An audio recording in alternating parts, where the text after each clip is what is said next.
First, congratulations on expecting your first baby, and then I am so sorry for your pay cut. It is hard to feel joy sometimes when you have these stresses. So if you are experiencing that, I completely understand. In terms of baby things, there are a lot of things you don't need, and they're as expensive as you make them be. As for budgeting, when I began the household budget, when it was just my husband and myself living together in an apartment, I tracked our spending for 3 months. So, anytime we went to the grocery store, I started categories of grocery and stuff, and I jotted it down. And then when it was like, I don't know where this comes from, miscellaneous. And as time went on, I fine-tuned and got more, precise with categories. And then it was the simple math of what are we spending and what's our income. And we have never charged things without being able to pay them back. So we don't hold credit card debt. We pay it off. So that has always been our goal. And, if things got really tight, I was looking at, well, what are we doing? What are we spending the money on? And after 3 months, I saw patterns and could get a basic overview of our spending habits. So in terms of, non-fixed expenses, you can track your spending, or if you don't want to start from day one doing that, you can just go back to your previous billing statements and charges and debits and whatnot and try to create a picture from that for 3 months. And then just do the math of, this is my income, these are my expenses, both fixed and not fixed. So your mortgage or rent. You can create a roundabout for, things like electric and water, and then go, oh, I'm okay, or I need some more wiggle room, or oh my gosh, I'm in the red. In terms of household things, grocery budgets, they say, are the easiest to fix, but I don't believe that, at least currently. So in terms of how to, tone down grocery bills, it's menu planning, it's buying only what you need. And when it's things like gas or pet, you can just go back and see what was the highest month you've ever spent on a budget area and make that be your forever budget. So if 1 month you spent $300 on gas and that was the most you ever spent on gas, that would become your budget.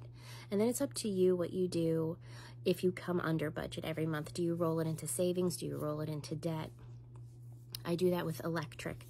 I look back the previous year of what our highest month ever was, and that's our monthly budget. And if it's under, it goes into either savings or what we're currently saving, or in our case now, paying off the medical bill. It's a lot of plotting, and it's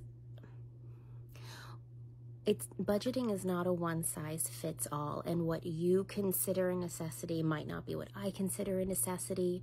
Wants and needs are so subjective. You're going to have somebody say, I will cut all subscriptions for the TV and I'll just get library DVDs. And then you have another person going, if I don't keep my Hulu subscription, I will lose my mind. I also shop around a lot in terms of bigger purchases. I also, if it's not something that is absolutely necessary right now, I plop it in a cart or I make a note of it and I think about it. And I'm like, I'm living my life without this. Is it necessary to have? And if it is necessary to have, can I get it this month, or do I have to budget for it another month? There have been times where it can be, oh man, I really need a new, cookware set. And it's not in the budget right now, but this is what I want and this is what we're going to budget for, and I can maybe get it in 2 months. And it might sound extreme and it might sound like hardcore sacrifice, but it's something we're willing to do. And I think everybody's sacrifices and everybody's goals are going to be different, and how they want to achieve them are going to be different. And budgeting is just not one size fits all. And something I will say, even if you are single, you're married, no matter your income, whether you have excess income or you are to the penny budgeting, be sure to give yourself spending money somewhere.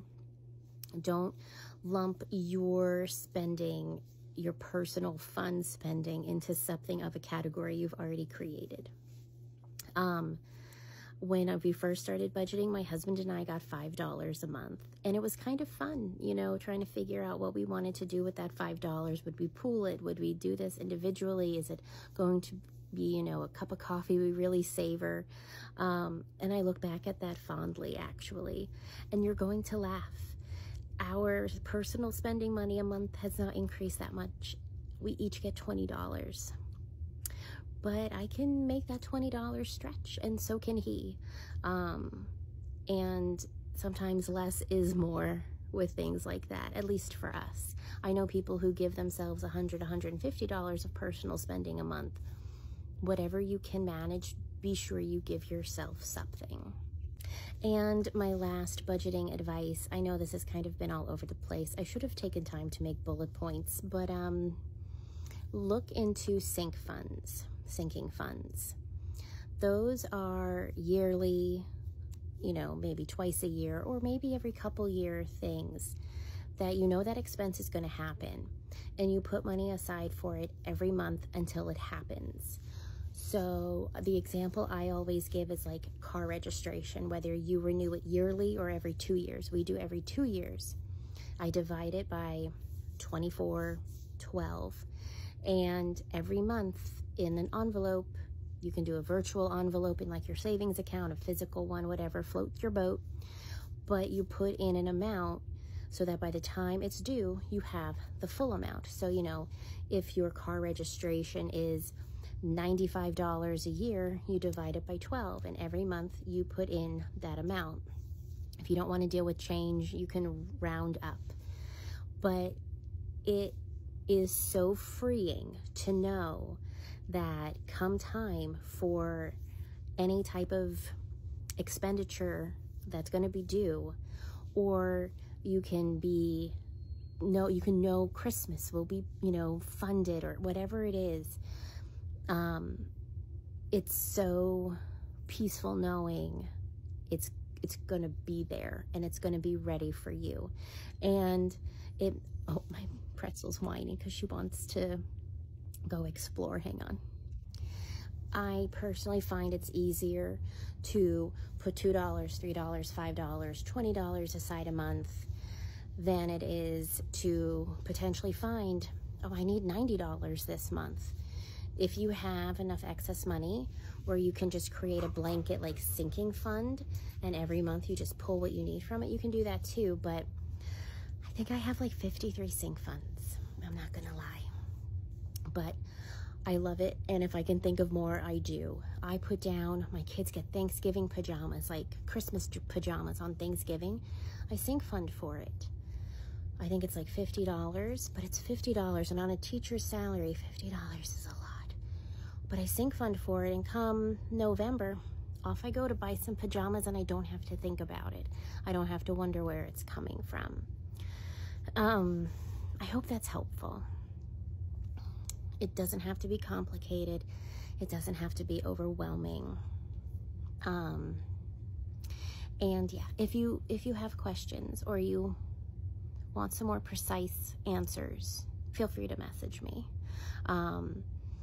Because I've helped friends make budgets for themselves. You know, they shove at me their spending and their income. They entrust me with that information, and I try to help them. I'm not a guru. I am not a financial advisor. Do not ask me retirement type questions or bonds and stocks and stuff like that. But just for your household budget, you know, I try to help. But if you do have a more precise question, you can message me. And if not, I hope this helped in some way.